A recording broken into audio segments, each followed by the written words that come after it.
Hello and welcome back to All About Community. Again, my name is Robert L. Harris. I am your host, and my guest is John William Templeton. John, you've written, I understand, several books. Can you talk about some of them? And one in particular, I'm going to call your attention in a few minutes to, and that's a book called Cakewalk. What is that about? Cakewalk, unsung creators of jazz music. Well, as I mentioned before, California history is completely 180 degrees different from what people think they know about history. Most of what people think they know about history comes from movies and not from any official sources. So, movies have essentially been propaganda for racism. So everybody is woefully misinformed about the history of the United States. Now, does this book give you an understanding of a better understanding, I should say, of jazz music? Yeah, well, the premise of it is the fact that the first jazz club was in San Francisco.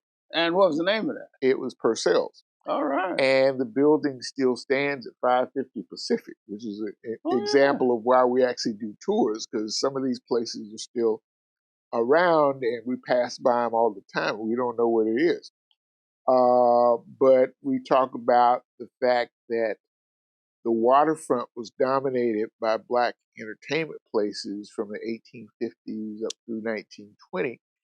And Purcell's was considered the top Black and tan club in the this country. book talks about or gives a better understanding of jazz, especially in San Francisco. Yeah. Because San Francisco at one time, if I remember correctly, was considered one of the places in the United States to No. It is the place where jazz started. And so the people who went to Chicago and New York and New Orleans came from San Francisco. And wasn't that before they tore down the old San Francisco Fillmore? Was it auditorium? No. This is the what we would call the International District or the Barbary Coast. So we're talking about the subject of the time frame for Cakewalk is from 1901 to 1921. Oh, okay. So that would be long before. Oh yeah, Fillmore District. Yeah. Okay. Yeah. Fillmore was created when San Francisco had its own Tulsa. So in 1921, same year as Tulsa, 1,400 people were forced out of the Barbary Coast by police and militia. And Tulsa, in case our viewers don't know, was a great massacre in 1921 in Tulsa, Oklahoma. Yeah. So they didn't kill them here, but they had the same effect of destroying the community. And eventually, the last owner of Purcell's came to Ellis Street in the Fillmore District in 1934 after the end of Prohibition and started a nightclub there called the Elite Cafe. Now we want to touch a little bit more on, I guess, another book that you wrote concerning the 14th Amendment is our victory. Yes. How is it our victory? What about the 13th? You got the 13th, 14th, and 15th. Yes. Why not? Why the 14th versus the 13th versus the 15th? Well, we did a trilogy on all three. The first one is Road to Ratification, how 27 states face the most challenging issue in American history. And that goes from the first Black person in each state up to the ratification. It started when they found the California adoption to the 13th Amendment. It was in a 9-foot frame and everybody signed it. So they asked me to come up and interpret it.